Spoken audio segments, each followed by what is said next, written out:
Hello everyone. आज का हमारा टॉपिक है इलेक्ट्रोस्टैटिक्स ऑफ कंडक्टर्स। ठीक है, कंडक्टर्स इन इलेक्ट्रोस्टैटिक में कैसे बिहेव करते हैं, कैसे इनकी प्रॉपर्टी, वो हम डिस्कस करेंगे। तो सबसे पहले इलेक्ट्रोस्टैटिक फील्ड में कंडक्टर कैसे बिहेव करते हैं, वो पहला पॉइंट हम देखते हैं। फर्स्ट पॉइंट है electrostatic field is zero inside a conductor. कहते एक कंडक्टर के अंदर इलेक्ट्रोस्टैटिक फील्ड जो है E वो है जीरो। ये आपने पहले भी पढ़ा होगा, पीछे आपने एप्लीकेशंस ऑफ गॉस लॉ की होगी तो आपने देखा होगा, जो आपने होलो स्फीयर वाला केस किया था, तो होलो स्फीयर को आपने एक कंडक्टर मान लिया था। ठीक है, जिसको गाशियन सरफेस बोला था। अब आपने उस केस में पढ़ा था अंदर क्यू जीरो है, अंदर चार्ज ही जीरो है सरफेस के अंदर। तो चार्ज जीरो है तो इसका मतलब इलेक्ट्रोस्टैटिक फील्ड जो है वो ऑटोमेटिक इनसाइड द कंडक्टर क्या होगी, जीरो होगी। ठीक है, अब देखो electrostatic field inside the conductor zero होने के बहुत सारी एप्लीकेशन है, वो हम इससे बाद में डिस्कस भी करेंगे क्या एप्लीकेशन है इसकी। ठीक है, तो फिलहाल आप ऐसा मान लें कंडक्टर्स के अंदर इलेक्ट्रोस्टैटिक जो फील्ड है वो जीरो होती है। ठीक है, नेक्स्ट पॉइंट देखें। At the surface of a charged conductor comma electrostatic field must be normal to the surface at every point. कहते एक सरफेस के, एक चार्ज सरफेस के ऊपर जो इलेक्ट्रोस्टैटिक फील्ड है वो हमेशा नॉर्मल रहती है। ठीक है, वो हमेशा परपेंडिकुलर होती है। ये हमें तो पता ही है। जैसे मान लो ये हमने एक जो है सरफेस ड्रा कर लिया। ठीक है, अब सरफेस के ऊपर में चार्ज है,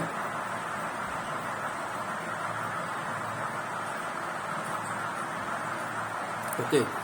अब जो इलेक्ट्रोस्टैटिक फील्ड है मान लो इस चार्ज में ऐसे परपेंडिकुलर होगी, नॉर्मल होगी। ठीक है, ई वेक्टर जो है कहते हैं वो हमेशा ही नॉर्मल होगा। ठीक है, नॉर्मल कैसे होगा? अब अगर आप इस ई वेक्टर को दो कंपोनेंट में रिजॉल्व करते हो, ठीक है, दो कंपोनेंट में रिजॉल्व करते हो, तो एक तो आएगा इसका वर्टिकल कंपोनेंट, ठीक है, ई साइन थीटा, और एक आएगा इसका horizontal component E cos theta. ठीक है, अब देखो ई कोस थीटा की वजह से ही आप देखते हो जो इलेक्ट्रोस्टैटिक ई कोस थीटा जो है यहाँ पर एक टेंजेंशियल कंपोनेंट है। ठीक है, अब ई कोस थीटा की वजह से ये इधर को इस पॉजिटिव चार्ज की डायरेक्शन जो है इलेक्ट्रिक फील्ड की, अगर आप देखें इस तरफ है, तो ये पॉजिटिव चार्ज इस पॉजिटिव चार्ज को रिपेल करेगा, ये पॉजिटिव चार्ज इस पॉजिटिव चार्ज को रिपेल करेगा। सिमिलर जो सभी पॉजिटिव चार्ज एक पॉजिटिव चार्ज को रिपेल करेंगे, तो इस सरफेस के ऊपर चार्ज जो है वो एक फोर्स एक्सपीरियंस होगी हर चार्ज को, और वो मूव करना शुरू कर देंगे। ठीक है, लेकिन ऐसा नहीं होता कंडक्टर के केस में। जो चार्ज है वो स्टैटिक कंडीशन में मूव नहीं करते, तो इसलिए आपको जो कंपोनेंट जो है वो टेंजेंशियल कंपोनेंट जो है वो नहीं होगा। इलेक्ट्रिक फील्ड जो है आपको सरफेस के अलोंग ऐसा टेंजेंशियल कंपोनेंट नहीं होगा, वो आपको एक परपेंडिकुलर कंपोनेंट रखना पड़ेगा। तो ये परपेंडिकुलर कैसे आएगा, ई कोस थीटा जैसे आप अगर आप मानते हो, तो ई तो आपका जीरो होगा नहीं। ठीक है, ई तो जीरो होगा नहीं, तो ये कैसे वैल्यू आएगी आपकी। ठीक है, अगर आप थीटा जो है 90 डिग्री करते हैं तो आपके पास जो है तो ई की वैल्यू निकल के आएगी। ठीक है, तो इसका मतलब आपको हमेशा जो है कंडक्टर के नॉर्मल ही इलेक्ट्रिक फील्ड जो है वो मिलेगी। सरफेस ऑफ चार्ज कंडक्टर पर इलेक्ट्रोस्टैटिक जो फील्ड होगी वो हमेशा ही नॉर्मल होगी। अगर वो टेंजेंशियल कंपोनेंट होता है अलोंग द सरफेस तो वो चार्ज को मूव करवाएगा, तो ऐसा पॉसिबल ही नहीं है स्टैटिक कंडीशन में। ठीक है, तो हमेशा आपको इलेक्ट्रिक फील्ड जो है ऐसा आपको परपेंडिकुलर रखनी पड़ेगी। ठीक है, सरफेस की। ठीक है, तो नेक्स्ट पॉइंट अब हम डिस्कस करते हैं। नेक्स्ट पॉइंट क्या है, there is no excess charge at any point inside the conductor then the static situation and any excess charge must reside at the surface. देखो जैसे मान लो इस पॉइंट को हम कैसे डिस्कस करते हैं। इस पॉइंट का मतलब है जैसे आपने एक कंडक्टर ले लिया, आपने उसको चार्ज प्रोवाइड कर दिया, ठीक है, आपने उसको चार्ज जो है वो देना शुरू कर दिया। कहते जितना भी आप चार्ज इस कंडक्टर को देंगे वो सारा का सारा चार्ज डिस्ट्रीब्यूट कहाँ पर होगा, वो कंडक्टर के और किसी पॉइंट पर नहीं डिस्ट्रीब्यूट होगा, वो सिर्फ सरफेस के ऊपर ही चार्ज जो है वो डिस्ट्रीब्यूट होगा। इस पॉइंट का ये मतलब है, ठीक है। There is no excess charge at any point inside the conductor then static situation. अगर कंडक्टर को आप स्टैटिक सिचुएशन में रखते हो, कंडक्टर को मूव नहीं करवाते हो, उसको चार्ज प्रोवाइड करते हो, तो वो सारा चार्ज जो है सरफेस पर जाकर रिसाइड करेगा, अदरवाइज किसी और पॉइंट पर वो नहीं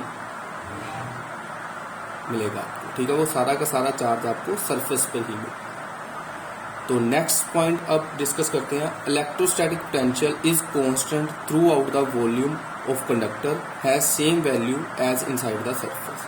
देखो इसका क्या मतलब है, कहते जैसे मान लो ये कंडक्टर है, अब इस पॉइंट पर एक पोटेंशियल है वी ए पॉइंट पर, और सिमिलर यहाँ पर कंडक्टर वी बी। अब कहते हैं जो कंडक्टर के हर पॉइंट पर जो पोटेंशियल है, ठीक है, कंडक्टर पर हर पॉइंट पर जो पोटेंशियल है वो सेम है, ठीक है। जैसे सेम कैसे हैं, अब आपको पता है जो work done A B over Q note V A B minus B, यही फार्मूला था आपका। Potential change in potential is equal to work done over charge. तो अब आपको पता है वी वर्क डन का फॉर्मूला ई डी है, ठीक है, electric field density into distance, जितना यहाँ से यहाँ तक वर्क डन करेंगे। तो inside the conductor electric field कितनी है, 0। तो आपका ये कितना आएगा, 0 ओवर बी ए माइनस बी बी। तो यहाँ से अगर आप इसको इस तरफ लेकर आते हो बी ए माइनस बी बी, तो आपका जो पोटेंशियल आएगा कंडक्टर पर वो कांस्टेंट आएगा। देखो जितनी वैल्यू बी ए की उतनी वैल्यू बी बी की आएगी, मतलब इनसाइड द सरफेस भी पोटेंशियल सेम है और सरफेस के ऊपर भी पोटेंशियल जो है वो सेम है, ठीक है। ये कैसे किया, क्योंकि इनसाइड द इलेक्ट्रिक फील्ड 0 है, तो इलेक्ट्रिक फील्ड अगर 0 है तो वर्क डन का ये फार्मूले के according W is equal to E D R. तो यहाँ से आप E 0 करते हो तो वर्क डन 0 आ गया, तो वर्क डन 0 आ गया, तो ये दोनों 0 के और दोनों ये एक दूसरे के इक्वल, मतलब जितने A पॉइंट पर पोटेंशियल है उतना ही B पॉइंट पर पोटेंशियल है, ठीक है। तो ये था फोर्थ पॉइंट आपका कि पोटेंशियल जो है हर पॉइंट पर सेम है। अब नेक्स्ट लास्ट पॉइंट इसमें डिस्कस करते हैं।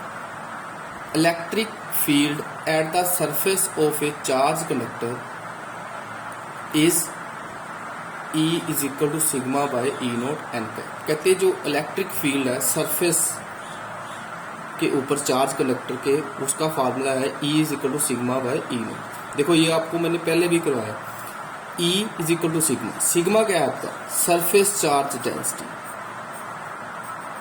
Surface charge density over epsilon naught जो है वो आपको किसी चार्ज कंडक्टर के सरफेस के ऊपर इलेक्ट्रिक फील्ड की वैल्यू बताएगा, ये फार्मूला। और एन कैप इसकी डायरेक्शन होगा, यूनिट वेक्टर है जो कि नॉर्मल होगा सरफेस के, जिस भी सरफेस पर आपने इलेक्ट्रिक फील्ड की वैल्यू फाइंड करनी थी, ठीक है। तो ये थी कुछ प्रॉपर्टीज इलेक्ट्रोस्टैटिक्स ऑफ कंडक्टर्स में, 5 प्रॉपर्टीज थी जो हमने डिस्कस की है। तो नेक्स्ट हमारा टॉपिक है इलेक्ट्रोस्टैटिक शील्डिंग। देखो शील्डिंग का मतलब वैसे भी किसी चीज को कवर करना है, ठीक है, या किसी चीज को किसी अदर बॉडी से आपको प्रोटेक्ट करना है, वैसे ही बोले शील्ड करना मतलब कवर करना है। देखो ये क्या एक फिनोमिना है, इलेक्ट्रोस्टैटिक शील्डिंग और screening is the phenomenon of protecting a certain region of space from external electric field. देखो कहते इलेक्ट्रोस्टैटिक शील्डिंग स्क्रीनिंग एक फिनोमिना है जिसमें आप किसी सर्टन स्पेस को, जैसे मान लो ये एक स्पेस है, सर्टन रीजन, जैसे एक स्पेस में हमने रीजन ले लिया, इस रीजन को आपने एक्सटर्नल इलेक्ट्रिक फील्ड से प्रोटेक्ट करना है। तो इसको आप जब इस स्पेस को आप शील्ड कर दोगे, इसको स्क्रीनिंग कर दोगे, इसको कवर कर दोगे, तो वो फिनोमिना जो होगा इलेक्ट्रोस्टैटिक शील्डिंग होगा। ठीक है, बचाना आपने किससे, प्रोटेक्ट किससे करना है, बाहर से अगर कोई इलेक्ट्रिक फील्ड आ रही है उससे इसको प्रोटेक्ट करने के लिए आपने जो शील्ड कर दिया, इसको कवर कर दिया, उसको आप बोलेंगे इलेक्ट्रोस्टैटिक शील्डिंग। देखो इसमें क्या है, we now that electric field inside the conductor is zero. कहते हम जानते हैं कि इलेक्ट्रिक फील्ड जो है इनसाइड द कंडक्टर वो क्या होती है, जीरो। ठीक है, ई जीरो होगा यहाँ पर। ठीक है, electric field inside the conductor हम सभी जानते हैं, इनसाइड द कंडक्टर वो क्या है, ई क्या है, जीरो। ठीक है, therefore to protect a delicate instrument from external electric fields, कहते मान लो कुछ इंस्ट्रूमेंट ऐसे होते हैं जिनको आपको एक्सटर्नल इलेक्ट्रिक फील्ड से बचाना होता है, we enclose them in hollow conductors. उनको आप होलो कंडक्टर में एनक्लोज कर देते हो, बंद कर देते हो। Such hollow conductors are Faraday cages, they need to be earth, they need not to be earth. जैसे मान लो ये मैंने यहाँ पर कोई इंस्ट्रूमेंट है, ठीक है, इसको मैंने कंडक्टर के साथ कंडक्टर में एनक्लोज कर दिया। ठीक है, अब कोई एक्सटर्नल अगर इलेक्ट्रिक फील्ड यहाँ पर आ रही है तो वो इस कंडक्टर के सरफेस पर रहेगी, क्योंकि आपको पता है इनसाइड द कंडक्टर जो इलेक्ट्रिक फील्ड है वो जीरो होती है और इस इंस्ट्रूमेंट को कोई भी फर्क नहीं पड़ेगा, इसको एक खराब होने से बच जाएगा एक्सटर्नल इलेक्ट्रिक फील्ड की वजह से। अगर इसको कोई फोर्स मिलती है वो नहीं मिलेगी, क्योंकि inside the electric field conductor के अंदर जीरो होती है। ठीक है, तो यही मैंने आपको पीछे जो इलेक्ट्रोस्टैटिक ऑफ कंडक्टर्स में आपको बताया था, ई अगर जीरो है तो उसकी क्या प्रॉपर्टी है, यही प्रॉपर्टी है इलेक्ट्रोस्टैटिक शील्डिंग में। जब कंडक्टर से आप कवर कर देते हो, ठीक है, किसी इंस्ट्रूमेंट को, तो बाहर वाली जो इलेक्ट्रिक फील्ड है वो उसको कोई भी नुकसान नहीं पहुंचा सकती। ऐसे ही आपकी डेली लाइफ में अगर आप एग्जाम्पल देखते हो, जब मान लो इन थंडर स्टॉर्म जब बिजली पड़ती है, तो अगर आप कार में हो, अगर आप कार में हो जब बिजली चमकती है, तो कहते अगर आप कार के अंदर हो या बस के अंदर हो तो वो आपके लिए एक सेफर जगह होगी उस टाइम के ऊपर। ठीक है, ग्राउंड पर वो आपकी जगह, अगर आप बिजली चमकते समय अगर आप कार के अंदर हो तो वो आपके लिए सेफर एक जगह होगी। क्यों सेफर होगी, क्योंकि कार का जो बाहर वाला हिस्सा है वो एक कंडक्टिंग सरफेस है। ठीक है, तो वो एक कंडक्टिंग सरफेस है, तो आप कार के अगर अंदर हो तो जो बाहर से इलेक्ट्रिक फील्ड आ रही है बिजली की वजह से वो आपको कोई भी नुकसान नहीं पहुंचाएगी, वो कार के कंडक्टिंग सरफेस पर ही रहेगी और वहां से बाय टायर्स वो ग्राउंड की तरफ अर्थ हो जाएगी, ग्राउंड में चली जाएगी, लेकिन आपको कोई भी नुकसान नहीं पहुंचेगा। ठीक है, जब बिजली पड़ेगी कार के सरफेस के ऊपर, वो सरफेस पर रहेगी, वो इनसाइड द कंडक्टर नहीं आएगी, क्योंकि inside the conductor electric field जो है वो जीरो ही रहेगी। ठीक है, तो ये थी इलेक्ट्रोस्टैटिक शील्डिंग की एप्लीकेशन। ठीक है,